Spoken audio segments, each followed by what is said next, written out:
जनहित TV news बातमी प्रत्येकाच्या हिताची।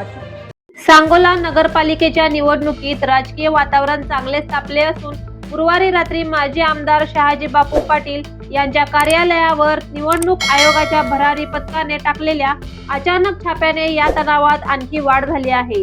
कार्यालयाची सखोल तपासणी झाल्याने शिंदेगड शिवसेनेच्या कार्यकर्त्यांमध्ये संतापाची लाट उसळली आहे।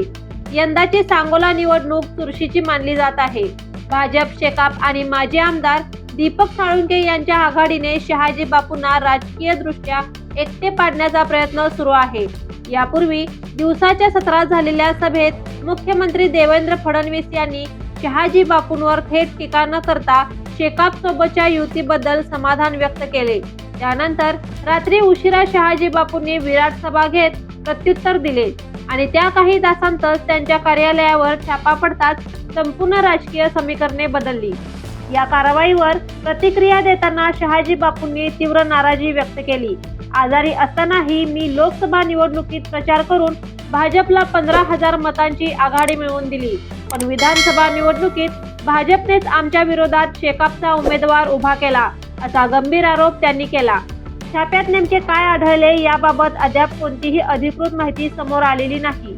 मात्र भरारी पथकाने संपूर्ण तपास केला असल्याची पुष्टी मिळाली आहे।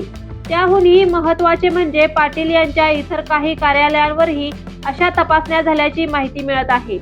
दरम्यान भाजपचे पालकमंत्री जयकुमार गोरे यांनी शेकाप आणि अजित पवार गटाच्या राष्ट्रवादीला एकत्र आणत शहाजी बापूंना कठीण परिस्थितीत उभे केल्याचे राजकीय वर्तुळात चर्चा सुरू आहे।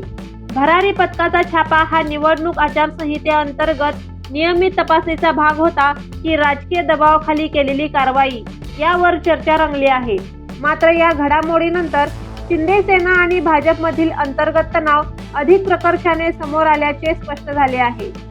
परिणामी सांगोला निवडणूक स्थानिक पातळीपुरती मर्यादित न राहता राज्यातील सत्तारूढ पक्षांच्या प्रतिष्ठेचा प्रश्न बनली असून पुढील काही दिवस राजकीयदृष्ट्या अत्यंत निर्णायक ठरणार आहेत।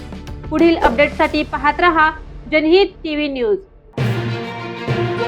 जनहित टीव्ही न्यूज बातमी प्रत्येकाच्या हिताची।